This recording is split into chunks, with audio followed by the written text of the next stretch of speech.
जय हिंद, वंदे मातरम, भारत माता की जय। और इसके पहले हम लोग क्या देखे थे? इटली का एकीकरण समाप्त कर लिया हम लोग बढ़िया से। अब देखेंगे जर्मनी का एकीकरण, और इसमें भी लोगों के दिल में राष्ट्रवाद की भावना जो है जग रही थी। अब कहोगे कि क्या है, नहीं सर राष्ट्रवाद एक ही देश में रह गया। तो आप लोगों को पहले ही बता दिया हूं कि अगर काम कुछ भटैया गांव में हो रहा है, भटैया गांव के लोग कुछ ज्यादा रुपया कमा रहे हैं कुछ अलग काम करके, तब पिपरा वाले लोग बचे रहेंगे? वो भी तो काम करेंगे ना जी, करेंगे कि नहीं करेंगे? और राष्ट्रवाद जहां भी आया, राष्ट्रवाद का प्रभाव जहां भी हुआ, जनतंत्र की स्थापना हुई, लोगों के सुख सुविधाओं में क्या हुई? बढ़ोतरी हुई। और सबसे ज्यादा बात, लोगों के स्वतंत्रता में बढ़ोतरी हुई। सबसे ज्यादा कौन चीज तुम पसंद करोगे? स्वतंत्रता ना पसंद करते हो? दुनिया में सबसे ज्यादा आपको क्या चाहिए? स्वतंत्रता चाहिए। क्या चाहिए? आप जो है अभी मम्मी पापा का जो है डांट सुन लेते हैं, उनके अंडर में रहते हैं, तो आप सोचते हैं कि काश मम्मी पापा नहीं होते तो हमको कोई नहीं डांटता, जो मन करता सो करते। कभी कभी होता है कि नहीं होता है? सबको स्वतंत्रता प्रिय होती है, और राष्ट्रवाद से सबसे ज्यादा क्या मिलती है? स्वतंत्रता।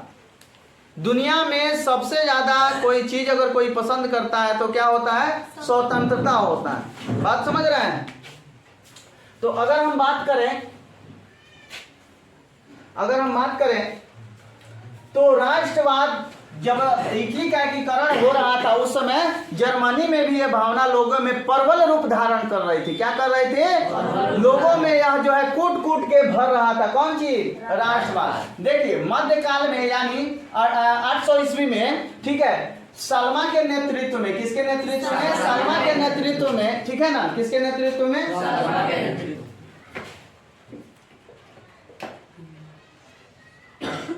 सलमा के नेतृत्व में पूरा जो है सुदृढ़ रूप में था। क्या? जर्मनी। सलमा के नेतृत्व में मध्यकाल में पूरी जर्मनी जो है सुदृढ़ रूप में थी। लेकिन आधुनिक काल जैसे जैसे आया, जर्मनी बहुत सारे टुकड़ों में बंट गया। ठीक है, जैसा कि यहाँ पे आप लोग देख रहे हो कि आधुनिक युग में इसका कौन सी हो गया? विखंडन हो गया। जर्मनी लगभग 300 छोटे बड़े टुकड़ों में बंट चुका था। जर्मनी 19वीं शताब्दी तक 300 छोटे बड़े टुकड़ों में बंट चुका था। ठीक है, 300 छोटे बड़े टुकड़ों में क्या हो चुका था? बंट चुका था। ठीक है, और इसमें विषमता थी। पूरे जर्मनी में विषमता मतलब कौन सी होता है? भिन्नता, डिफरेंस। नहीं तो जैसे इन दोनों में डिफरेंस है कि नहीं है? दोनों मार्कर में डिफरेंस है ना? कलर में डिफरेंस है। The colour of this marker is black and colour of this marker is blue. There are difference between two marker. But यहाँ हम लोग जर्मनी के विषमता की बात कर रहे हैं। तो बच्चों, राजनीतिक रूप से भी विषमता थी, सामाजिक रूप से भी विषमता थी, और धार्मिक रूप से भी जर्मनी में क्या थे? कभी कभी ऐसा होता है कि धार्मिक सब चीज एक रहता है लेकिन राजनीतिक रूप से विषमता होती है। ठीक है ना, एक राजनीतिक चीज है यानी शासन व्यवस्था से संबंधित चीज होता है। कौन चीज? राजनीति। ठीक है ना, समाज के लोगों के मनोभावना की जो स्थिति होती है वह क्या होता है?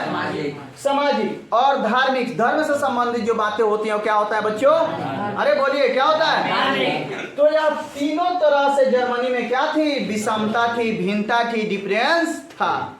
देख रहे हैं, जर्मनी में इन सभी तरीके से क्या था? भिन्नता था। जर्मनी के एकीकरण में ये सब और बाधक था। जर्मनी के एकीकरण में ये सब क्या था बाबू?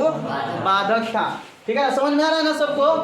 अब मैंने बताया ही था कि किसी भी राज्य को एकीकरण करने में, किसी भी राज्य का एकीकरण करने में बहुत ही दिक्कत, बहुत ही कठिनाई, बहुत ही संघर्षों का सामना करना पड़ता है। तो इटली में तो हम लोग देखे थे 4 आदमी मिल करके जो है इटली का क्या किया?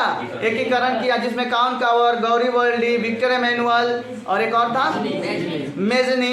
ये सभी मिल करके जर्मनी का एकीकरण किए। यहाँ भी आएंगे लोग, यहाँ भी लोग आएंगे। चलिए, जर्मनी जो है, जर्मनी 2 भागों में बांटा हुआ था, उत्तरी जर्मनी और दक्षिणी जर्मनी। उत्तरी जर्मनी का जहां तक बात है, देखिए ईसाई का 2 पंथ होता है। ईसाई धर्म का 2 क्या होता है? पंथ होता है। एक होता है प्रोटेस्टेंट। क्या होता है?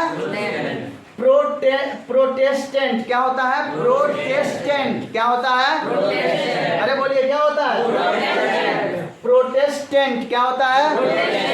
एक होता है कैथोलिक, एक होता है ईसाई।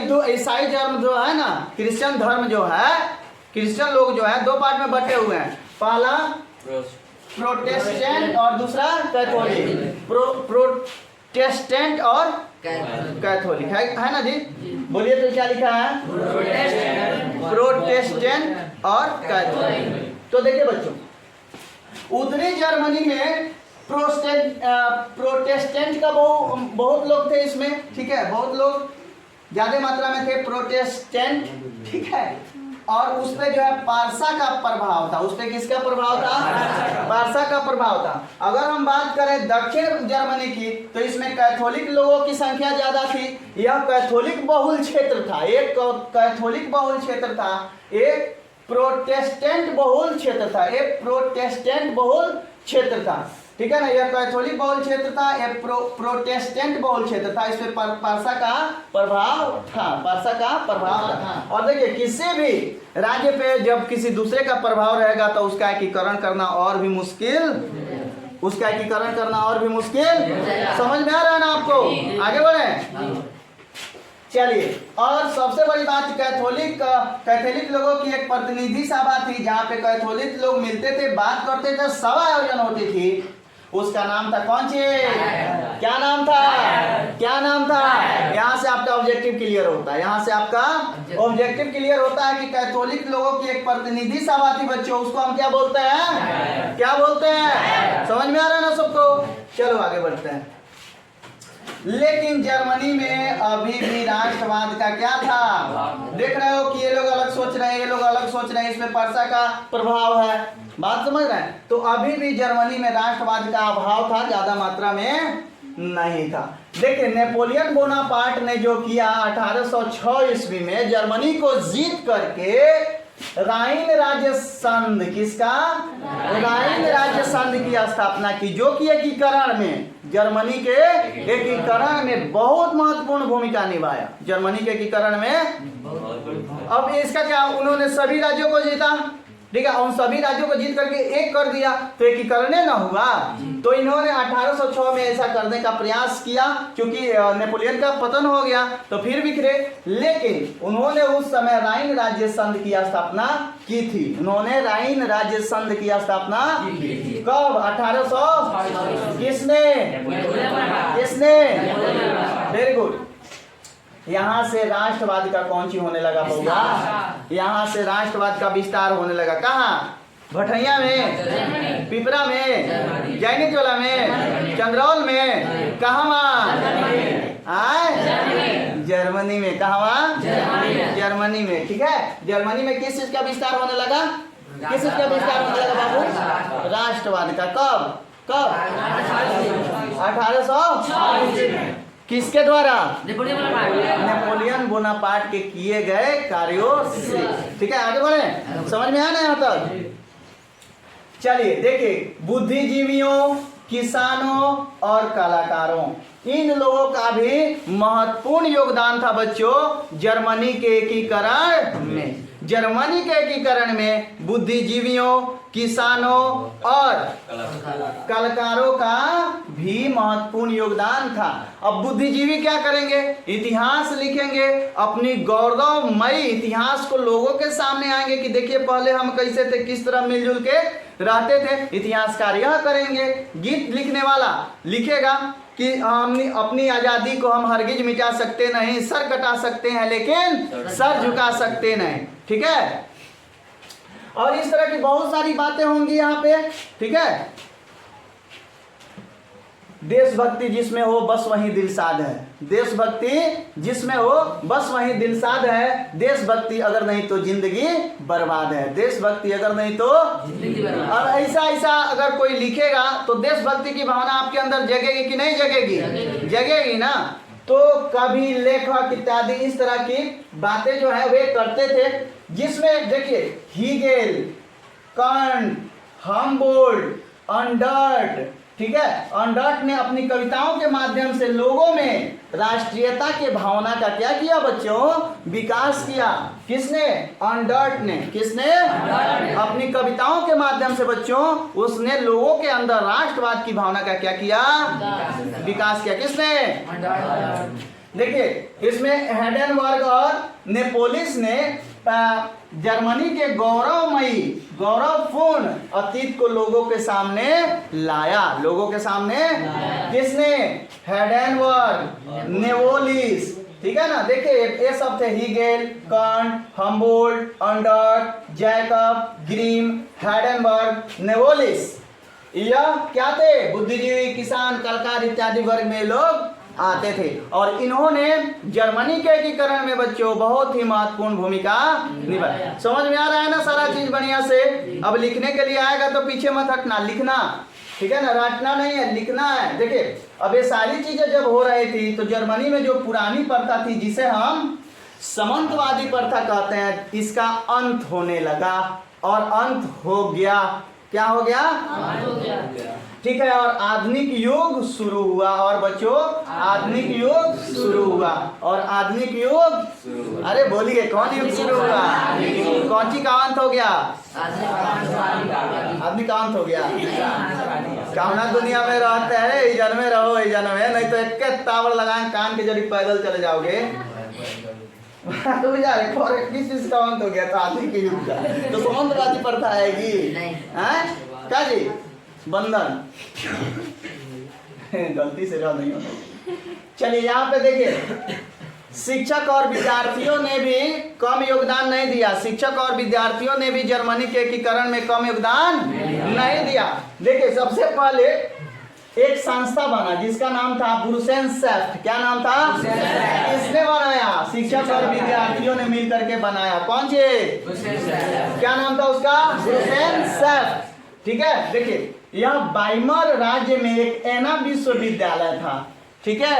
बाइमर राज्य में एक एना विश्वविद्यालय था। राज्य कहाँ होगा बउआ? देखो सो रहा है बउआ, रात है। आशीष कुमार, आशीष कुशवाहा, देखिए रात है का। बाइमर राज्य कहाँ होगा बउआ?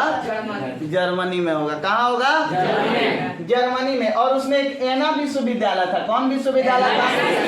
एना यूनिवर्सिटी, ठीक है। और वह आंदोलन का कौन सी था? केंद्र था। वहीं से सारा जो है आदेश दिया जाता था, वहीं से सारा प्लान बनता था कि आज किसको पीटना है और किसको जो है घसीटना है और किसको जो है जय हिंद जय भारत करना है। बात बुझा रहा है? और यह संस्था जो थी बुरसेनशैफ्ट, उसका मेन ब्रांच भी कहाँ था? एना विश्वविद्यालय में। लोग भी यह चाहते थे कि जर्मनी में राष्ट्रवाद की भावना एकदम पूर्ण रूपे न फैले और जनतंत्र की स्थापना हो। जनतंत्र के बच्चों हम लोग जो अभी खुला सांस ले रहे हैं, हमारा गाड़ी, हमारा खेत, हमारा घर, हमारा सब कुछ, हम केस कर देंगे। अगर ये हो जाएगा तो तुम ले लोगे तो हम केस कर देंगे, सरकार ले लेगा तो वो केस कर देंगे, सरकार अगर लेगा तो पैसा देगा। ये सारी चीजें कहाँ से मिली आपको? अगर कोई राजा होता भारत का तो कर लेते आप। उसको मन करता, कहता कि नहीं हम रोड तुम्हारे घर तोड़ के बनवाएंगे, तो बाबू बनवा लेता। जो इतना खुला सांस आप लोग ले रहे हो और इतनी मस्ती की जिंदगी जी रहे हो बच्चों, वह जनतंत्र का देन है, लोकतंत्र का देन है, संविधान का देन है। और इसी की स्थापना वहां से चालू हो गई थी। कहां से? यूरोप से। सबसे पहले कहाँ हुआ? इटली। कहाँ? इटली में। और उसके बाद कहाँ हो रहा है? धीरे धीरे कहाँ आएगा? भारत में। धीरे धीरे कहाँ आएगा? यह रोग लग चुका था। यह राष्ट्रवाद का जो प्रेम रोग है वह लग चुका था लोगों में और ये धीरे धीरे इसका क्या हो रहा था? विस्तार हो रहा था, ठीक है। तो भारत भी उससे अछूता थोड़ी रहेगा। हम लोग नहीं देख रहे हैं कि रूस में क्या हो रहा है, जर्मनी में क्या हो रहा है, इटली में क्या हो रहा है। हम लोग गुलामी में रहेंगे, अंग्रेजों को हम लोग छक्का छोड़ाएंगे। जब हम लोग पढ़ेंगे कि भारत में राष्ट्रवाद, वहां देखना मजा आ जाए साफ एकदम। इतना बढ़िया से कंसेप्ट क्लियर करेंगे तुम लोगों का। चलो यहाँ पे देखो, मेटरनिक तो जो जानते थे आप लोग कि मेटरनिक घोर प्रक्रियावादी था। वह किसी भी प्रकार का सुधार का क्या था? विरोधी था। वह नहीं चाहता था कि सामाजिक सुधार हो, वह नहीं चाहता था कि आर्थिक सुधार हो, वह किसी प्रकार के सुधार का क्या था? विरोधी था। और उसने इस आंदोलन को दबाने के लिए दमनकारी कानून लाया। कौन कानून? दमन मतलब होता है क्रांति को रोकना। जैसे मान लो कि 10 आदमी इधर से, ठीक है, जिंदाबाद जिंदाबाद पाकिस्तान जिंदाबाद, हम उठाए लापदा, वाह पिटाई, इतना मार मारे, तो इसको बोलते हैं दमन। कौन सी बोलते हैं? अब कोई कहते आ जाए इधर से 10 आदमी, हम लोग है 20 आदमी, अब पाकिस्तान का जिंदाबाद कह दे तो क्या करोगे आप लोग बताओ? दौड़ा मारोगे कि नहीं मारोगे? इतना मारोगे कि एकदम सुत जाए, पटा जाए, लोटा जाए, सब इतना मारोगे कि नहीं मारोगे? मारोगे ना। तो उसी को बोलते हैं दमन। क्या बोलते हैं? दमन। तो हम लोग भी जब क्रांति कर रहे थे अंग्रेजों के विरोध में, तो हम लोग का भी कई बार क्या हुआ है? दमन हुआ है। और दमनकारी, जो दमन करने के लिए जो कानून बनाया जाता है बच्चों, उसे बोलते हैं दमनकारी कानून। और लेके आया कौन? जिसका नाम था कार्लस्वाद का आदेश। कौन सी था? कार्लस्वाद का आदेश, कार्ल्स डिक्रीज। क्या था? ठीक है, लेकिन यह ज्यादा सफल नहीं हुआ। कहते हैं ना कि जब जब राष्ट्रवाद पे पहरा हुआ है, राष्ट्रवाद और ही गहरा हुआ है। जब जब राष्ट्रवाद पे पहरा हुआ है, राष्ट्रवाद और ही गहरा हुआ है। तो लोगों में इसकी भावना प्रबल रूप जो है धारण कर ली थी। लोगों में राष्ट्रवाद की भावना जो है प्रबल रूप धारण कर ली थी। कहाँ? जर्मनी में। अब लोगों को रोकना क्या था? मुश्किल था। और इसके बाद भी बहुत सारी चीजें हुई जर्मनी के एकीकरण में, ठीक है ना। इस वीडियो में बस इतना ही। नेक्स्ट वीडियो में मैं लेके आऊंगा कि आगे जर्मनी में क्या क्या हुआ। तब तक अपने दोस्त और होस्ट को दीजिए इजाजत। जय हिंद।